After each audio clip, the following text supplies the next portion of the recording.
नमस्कार दोस्तों, स्वागत है आप सभी लोगों का आरएस बाबा पर। विद्यार्थियों के लिए एक नई आफत का ऐलान हो चुका है और ये ऐलान किया है अधीनस्थ सेवा चयन बोर्ड ने।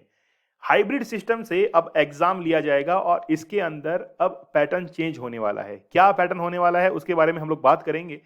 लेकिन वाकई में ये कहना पड़ेगा कि विद्यार्थियों के लिए एक नई आफत जो है वो आने वाली है। इसको हम लोग कह सकते हैं कि ये सेमी ऑफलाइन और सेमी ऑनलाइन सिस्टम है। सेमी मैंने शब्द क्यों लगाया है इसके बारे में हम लोग अभी जानते हैं।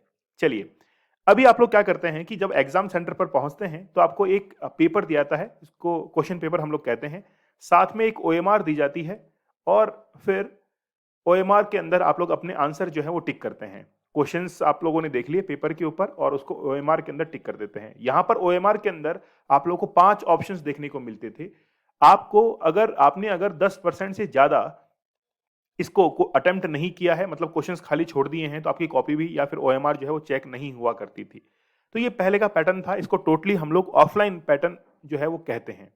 अगर हम लोग इसको सेमी ऑनलाइन के अंदर लेके जाएं तो आपका जो पेपर है वो आपको देखने को मिलेगा कंप्यूटर के ऊपर। मतलब पेपर तो यहां पर रहेगा कंप्यूटर के ऊपर, लेकिन आप उसको अटेम्प्ट कर पाएंगे अपनी ओएमआर के अंदर। क्वेश्चंस आप टिक नहीं कर पाएंगे, आप सीधा उसको ओएमआर के अंदर फिल करेंगे।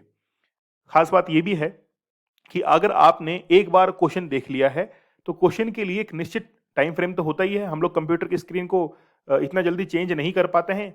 दूसरा जो है, हमको माउस को भी हैंडल करना पड़ेगा। मतलब कंप्यूटर पर जो माउस लगा हुआ है उसको हमको हैंडल करना पड़ेगा। ऊपर से हमारे हाथ के अंदर एक पेन भी रहेगा जिसपे हम लोग पेपर के अंदर लिखेंगे कि हमको आंसर क्या टिक करना है और फिर हम लोग उसको ओएमआर जो है वहां पर हम लोग उसको फिल करेंगे। डायरेक्ट अगर ओएमआर में फिल करने की कोशिश करेंगे तो गलतियां हो सकती हैं। ये थोड़ा सा टाइम टेकिंग प्रोसेस है। तो इसके अंदर जो रूरल एरिया से आते हैं उनको थोड़ा सा ये प्रॉब्लमेटिक लग सकता है, क्योंकि माउस को हैंडल करना, क्योंकि माउस पर जो है हर किसी की कमांड होती नहीं है।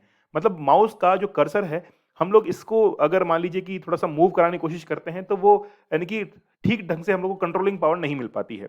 तो टाइम थोड़ा सा जाया होता है। दूसरा, हर किसी की कैपेसिटी नहीं होती है कि वो स्क्रीन के ऊपर लगातार देख सके। कई स्टूडेंट्स को मैंने देखा है कि लगातार स्क्रीन पर वो देखते हैं तो उनकी आंखों में से आंसू आने लगते हैं, जैसा अमूमन होता भी है कि लगातार हमको स्क्रीन पर जो है वो नहीं देखना चाहिए। तो बहुत सारे स्टूडेंट के साथ में प्रॉब्लम हो सकती है।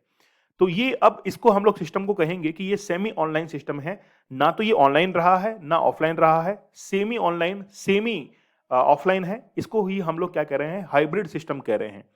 लेकिन अब क्या ये सभी एग्जाम्स के अंदर लागू होगा? देखिए, अधीनस्थ सेवा चयन बोर्ड ने ये कहा है कि ये 20,000 से कम विद्यार्थी जिस एग्जाम के अंदर बैठेंगे उस एग्जाम के लिए इसको लागू किया जाएगा। जैसे मान लीजिए कि किसी भी वैकेंसी के लिए 200 अगर पोस्ट हैं, 200 पोस्ट हैं, तो इसके 15 गुना वहां पर इनवाइट किए जाते हैं। आप लोगों को पता है कि जिन्होंने सीईटी का एग्जाम क्लियर किया है, तो सीईटी का एग्जाम क्लियर करने के बाद वैकेंसी के 15 गुना जो विद्यार्थी है उनको एग्जाम के अंदर अपीयरेंस जो है वहां पर मिलती है। तो हम लोग कह सकते हैं कि अगर कहीं पर 200 वैकेंसी निकली हुई है तो उसके 15 गुना जो है उनको अलाउ किया जाएगा और उनका ये हाइब्रिड सिस्टम जो है उस एग्जाम से हम लोग उसको कंसिडर करेंगे। तो अधीनस्थ सेवा चयन बोर्ड ने कहा है कि सीईटी के बाद में अब जो भी एग्जाम होने जा रहे हैं उसको हम लोग हाइब्रिड सिस्टम के ऊपर ही लेंगे। विद्यार्थियों के लिए आफत तो मैंने बता ही दी है कि कहां पर टाइम कंज्यूमिंग जो है वो ज्यादा होने वाला है। दूसरी बात यह है, ये नकल रोकने का एक तरीका बताया जा रहा है कि नकल जो है इससे रोकेगी। पहली बात तो ये है कि अगर विद्यार्थी ऑनलाइन किसी एग्जाम को दे रहा है तो ऑनलाइन भी, जैसे जेईएन का एग्जाम हुआ था, तो जेईएन का एग्जाम तो ऑनलाइन हुआ था ना, तो ऑनलाइन के अंदर तो वहां पर भी फर्जीवाड़ा हुआ था। पेपर जो है उसको वहीं पर हैक कर लिया गया था। जैसे आप लोग को पता है कि राजस्थान पुलिस के एग्जाम की बात करें तो पेपर जब ऑनलाइन हुआ था, शायद राजस्थान पुलिस का ही था वो, मुझे माफ कीजिएगा अगर इसमें थोड़ी गलती हो तो उस पेपर को ऑनलाइन जो है वो हैक कर लिया गया था। विद्यार्थी एग्जाम हॉल के अंदर बैठा हुआ था लेकिन बाहर बैठा हुआ एक व्यक्ति जो है उस पेपर को सॉल्व कर रहा था, उसको टैकल कर रहा था। तो ये भी पॉसिबिलिटीज जो है वो देखने को मिल रही हैं।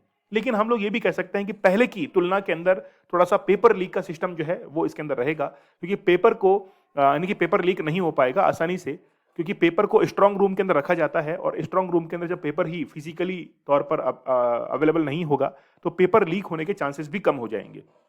विद्यार्थी के लिए आफत बन जाएगी कि उसको अब डबल जो है वो अपनी आंखों को जो है वो फोकस करना पड़ेगा। एक तरफ से विद्यार्थी इस बात से जूझ रहे थे कि हमारे जो है वो कपड़े खुला दिए जाते हैं, एग्जाम ले रहे हैं, कि हमारी वहां पर फिजिकल टेस्टिंग हो रही है। विद्यार्थी पहले ही परेशान था इस चीज से। तो बस बात यह है कि कंप्यूटर जो सिस्टम है उसको अब अपनाया जाएगा, हाइब्रिड सिस्टम की तरफ अब जो है वो रुख किया जाएगा। तो आप लोग तैयार हो जाइए।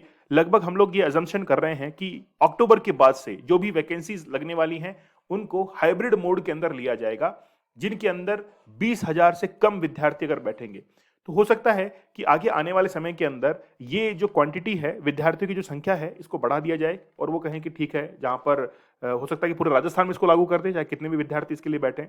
विद्यार्थी के लिए थोड़ा सा प्रॉब्लम वाली जो चीज है वो हो सकती है, हो सकता है कि इससे नाखुश हो। देखिए, सरकार अपनी तरफ से कोशिश कर रही है कि पेपर लीक जो है इसको रोका जाए और इसका असर जो है विद्यार्थी के ऊपर पड़ता है। विद्यार्थी जो है वो परेशान होता है। विद्यार्थी के ऊपर हर नियम जो है वो उसके लिए थोप दी जाते हैं कि विद्यार्थी के लिए ये नियम रहेंगे, वो नियम रहेंगे। कोई भी विद्यार्थी जो है वो हाफ स्लीव्स के शर्ट के अंदर वहां पर पहुंचेगा, ट्रांसपेरेंट पेन लेकर पहुंचेगा। इसके साथ में ही कोई भी पानी की बोतल वगैरह नहीं हो सकती है। यहाँ तक कि जो गर्ल्स कैंडिडेट वहां पर पार्टिसिपेट करती हैं उनके लिए नियम है कि वो कान की बाली, नाक के लौंग वगैरह जो है, लौंग वगैरह वो नहीं पहन सकती हैं। कई जो लड़कियां हैं वो बहुत परेशान होती है इस चीज को लेकर। तो विद्यार्थी के लिए हर नियम जो है वो लागू किए जाते हैं, लेकिन ये बेसिकली गवर्नमेंट के ऊपर खुद के ऊपर जो है ना वो कोई भी आक्षेप नहीं लेना चाहते हैं कि खुद के सिस्टम में सुधार करेंगे, ऐसा ये नहीं करना चाहते हैं, है ना। ये साफ तौर पर जाहिर होता है इस चीज से कि खुद के सिस्टम में सुधार नहीं करेंगे, विद्यार्थी के ऊपर सारे नियम कायदे कानून ये जो है थोप देंगे। आप देखिए कि यूपीएससी का एग्जाम होता है वो भी तो ऑफलाइन होता है, उसके अंदर कितनी सख्ती जो है वो बढ़ती जाती है।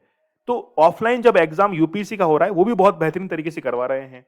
एसएससी के एग्जाम्स हो रहे हैं, ऑफलाइन हो रहे हैं। तो ऑफलाइन जो मेथड है वो बड़ा जबरदस्त मेथड है, आप लोग माने या ना माने। ऑनलाइन मेथड के अंदर हर विद्यार्थी कंफर्ट नहीं होता है, लेकिन ऑफलाइन के अंदर हर विद्यार्थी कंफर्ट होता है। तो मेरे हिसाब से अकॉर्डिंग टू मी ऑफलाइन जो है उस वापस उसको करवाना चाहिए, क्योंकि अगर एक बार हाइब्रिड सिस्टम आ गया तो जो विद्यार्थी अपना टैलेंट दिखाना चाहते हैं, मतलब वाकई में उनको पेपर आता है लेकिन सॉल्व नहीं कर पा रहे, तो उनके लिए बड़ी आफत जो है वो हो सकती है। ठीक है, आपकी इसके बारे में क्या राय है मुझे आप लोग कमेंट सेक्शन में जरूर बताइएगा। क्या आपको भी ये आफत लगती है? आपके कमेंट का इंतजार रहेगा। तो मिलते हैं आप लोगों से अगले सेशन में, तब तक के लिए धन्यवाद। Thank you. जय हिंद।